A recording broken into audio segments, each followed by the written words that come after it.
Então, a continuação do vídeo onde eu estou introduzindo os conceitos relacionados à parte da mecânica cinemática.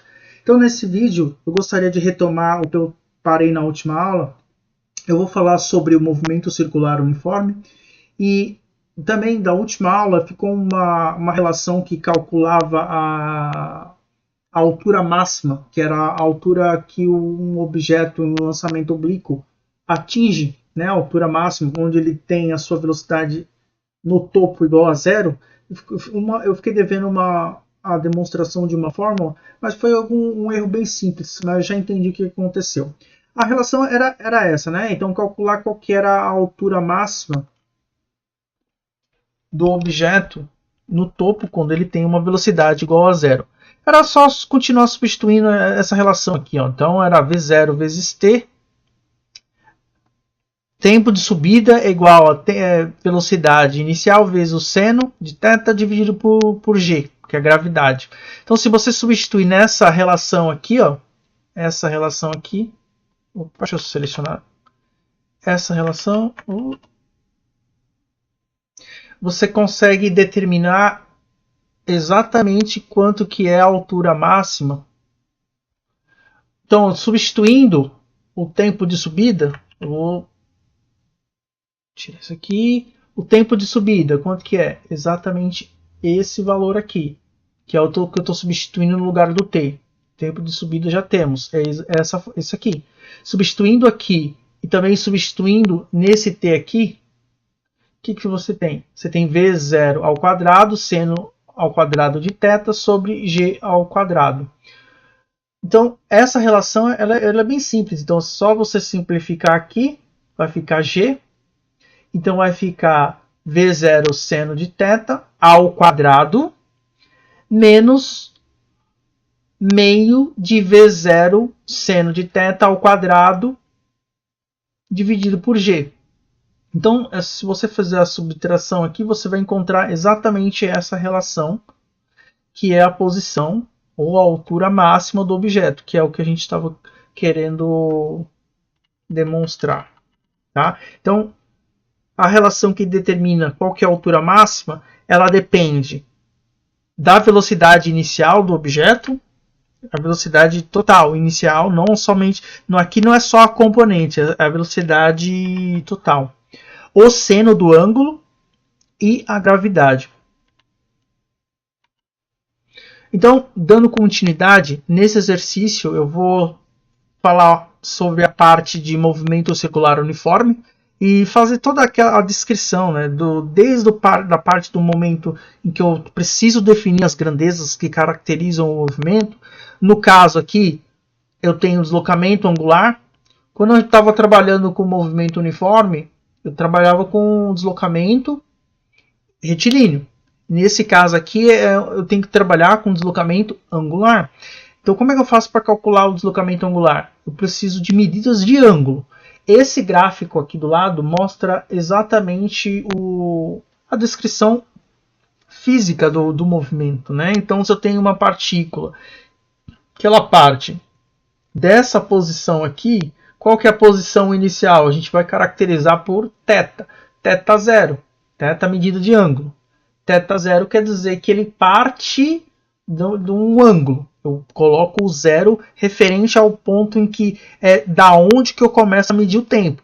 Então é a posição da partícula no tempo zero. Por isso que eu coloco θ0, né? Essa letra grega, né? θ menos θ0 dá exatamente a variação do ângulo. Esse delta, como se vocês lembram, eu uso sempre esse delta para se referir à variação daquela grandeza. Variação do espaço, ΔS, variação angular, Δθ, variação da velocidade, ΔV. Então, eu vou sempre usar esse delta para variação. Velocidade angular. Como é que eu posso fazer para calcular? Usando a mesma definição de velocidade, mas aqui eu preciso usar a parte angular. Então, eu sei o deslocamento angular, sei o intervalo de tempo, então é só fazer a razão dessas duas grandezas. Aí eu vou encontrar essa grandeza ômega, que é justamente a velocidade de rotação que nesse caso, que é o movimento uniformemente variado, ou desculpa, é o movimento circular uniforme, que a velocidade é constante, a velocidade ela não muda com o passar do tempo, ela é dada por essa letra grega que a gente denominou como ômega. Posso determinar a posição ou a função horária da posição em função do tempo, né? Que é dado por essa relação. Eu tenho o θ, que é a posição angular do objeto em função do tempo. Eu vou calcular sabendo a sua posição inicial e a sua velocidade vezes o tempo. Tá? Então aqui eu tenho a taxa de mudança angular que está relacionada com a velocidade angular do objeto. Como é que eu faço para relacionar grandezas lineares com angulares? Eu sei que a velocidade angular ela é uma medida de velocidade angular. Mas se eu multiplicar por r, por que esse ômega vezes r dá uma velocidade que ela é linear? Então, a grandeza linear está aqui, certo? E a grandeza angular está aqui, que é o ômega. Como é que eu posso... Por que as duas estão relacionadas? Porque o comprimento da circunferência é dado por 2πr. 2πr é o comprimento da circunferência, que é o deslocamento total. Então eu posso fazer que 2πr dividido pelo tempo, né? Ou no caso, quando a gente está estudando o movimento circular uniforme, a gente tem que levar em consideração uma coisa chamada período. O período é o tempo que o movimento leva para fazer uma volta completa. Então, 2πr é exatamente a circunferência dividido pelo tempo, eu tenho a velocidade linear. Ah, mas o ômega, como é que eu defino o ômega nesse caso? O ômega aqui é exatamente o deslocamento angular, que no caso é 2π. 2π é 360 graus. No caso, o tempo é o período. Então, a razão 2π sobre t é a velocidade angular do objeto. Ah, mas como é que eu posso fazer para calcular a aceleração centrípeta? Né? Então, deixa eu só destacar aqui. Então, esse aqui, grandezas lineares e grandezas angulares. Então, essa relação aqui ela é importante porque ela relaciona essas duas grandezas.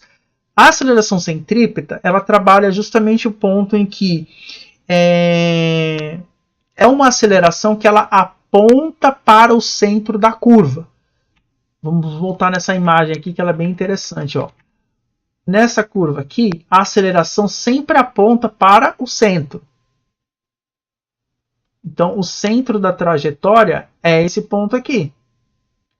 Então, a sua aceleração, o corpo é ali acelerado,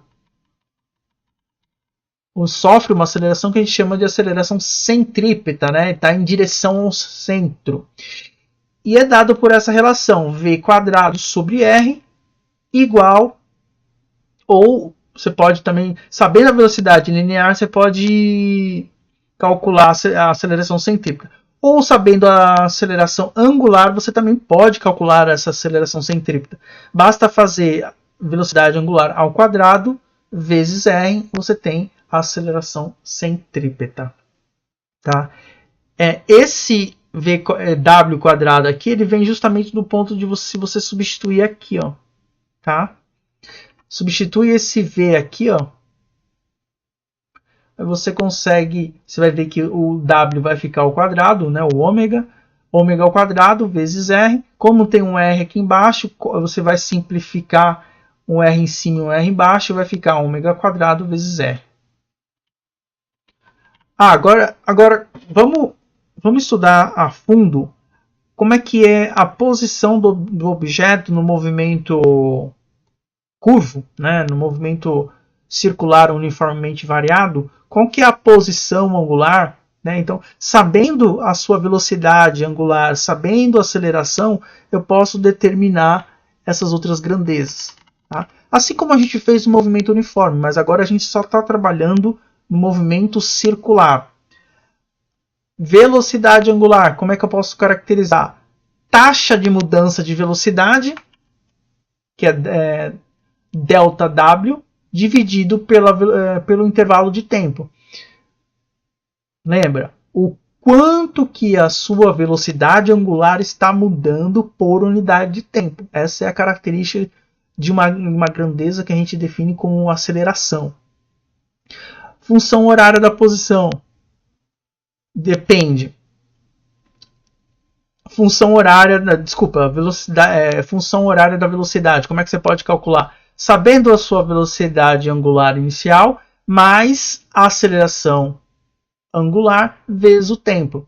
Então, com essa relação, você determina a posição ou a velocidade angular do objeto em função do tempo, sabendo que a sua aceleração ela é constante. Função horária da posição. Agora sim, né? Ela é exatamente a mesma que a função horária da posição para o movimento uniformemente variado, mas agora que a gente está considerando que a grandeza, posição, agora não é só uma posição linear, né? A posição angular. Então posso exatamente usar a mesma relação, mas agora a posição é angular. Equação de Torricelli também é válida para a parte angular. Ômega ao quadrado igual a V0 ao quadrado mais 2 vezes a aceleração vezes o deslocamento angular. Então, todas essas relaçõezinhas elas são extremamente importantes quando você estiver resolvendo exercício. Não fique preocupado em querer decorá-las, porque você vai perceber que de tanto você fazer exercício, você vai conseguir memorizar. Então, o que a gente já viu anteriormente, né? Então, a aceleração centrípeta é dado por essas relações, por essas duas relações aqui. Então, só para formalizar, ACP é referente à aceleração centrípeta, que é dado... Qual que é a unidade de aceleração centrípeta? Metros por segundo ao quadrado. Velocidade linear, metros por segundo. Raio da trajetória. O raio da trajetória é exatamente esse aqui, né? Deixa eu até colocar aqui para... O raio está aqui, ó. Esse raio é uma constante da trajetória nesse movimento circular. É a distância do centro até a circunferência aqui, né?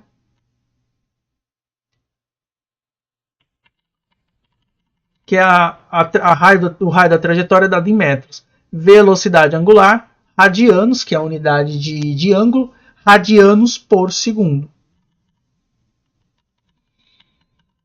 Então, só retomar alguns conceitos importantes que a gente já trabalhou até agora. Então, nas demonstrações do movimento uniformemente variado, a gente usou a cinemática escalar, que não depende do sentido nem da direção, né? Aqui ela depende só do módulo, tá? Ela não considera análise vetorial, ou seja, eu estou usando só o módulo. Aqui ficou errado aqui, mas não. Você pode considerar apenas o módulo na cinemática escalar. Agora, na cinemática vetorial, ela considera os 3 pontos, né? O módulo, a direção e o sentido do movimento.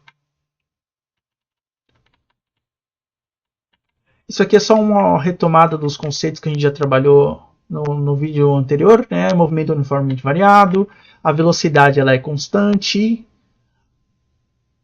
a aceleração é igual a zero. Agora, no movimento retilíneo uniforme, eu tenho agora uma aceleração que ela é constante, ela é diferente de zero, e eu tenho uma velocidade que muda com o passar do tempo. Movimento circular uniforme, a velocidade angular, ou no caso a velocidade escalar, ela é constante, e a velocidade angular é constante nesse caso também. Movimento circular uniformemente variado. Eu tenho uma aceleração angular que ela é constante, como a gente viu na explicação anterior, e também a sua velocidade angular, ela muda Porque eu tenho uma aceleração que dá origem a uma mudança de velocidade do objeto no movimento curvilíneo, né, que é um movimento curvo. Diferenças entre o que é cinemática e cinética. Cinética está relacionado à energia do corpo, né? Então, conceitos que ainda a gente vai, eu vou trabalhar ainda com vocês nas próximas aulas, mas nesse primeiro momento, entenda cinética é energia de movimento, né? Tá associado, energia cinética está associada à sua velocidade. Se o objeto tem velocidade, ele tem uma energia cinética. E a cinemática. A cinemática ela tem como objetivo fazer um estudo ou uma descrição matemática do movimento, sem levar em consideração as suas causas, né? Qual que eram as causas? É a dinâmica. Aqui só para formalizar, então cinemática só estuda o movimento, ele está interessado em entender a trajetória, velocidade, aceleração, e a dinâmica ela tem como objetivo entender as causas, as forças, as leis de Newton, que eu vou trabalhar com vocês nas próximas aulas também, a energia e o impulso. Qual que é a importância da cinemática? A cinemática ela tem a capacidade de entender lançamentos, quedas de corpos, lançamentos de bolas em esportes, por exemplo. Eu posso estudar o movimento de veículos ao acelerar. Eu posso estudar movimentos em curva, tá? Então, até aqui, nós fizemos um estudo extenso a respeito da teoria. Eu acho que agora está num ponto a gente parar aqui. Na próxima aula eu vou separar esse vídeo. Então, na próxima aula eu vou colocar os exercícios resolvidos, né? Então, são exercícios que serão resolvidos assim. Eu vou mostrar um exercício e vou explicar de onde que veio a fórmula, qual que é a fórmula que eu utilizei para resolver, tá? Até a próxima.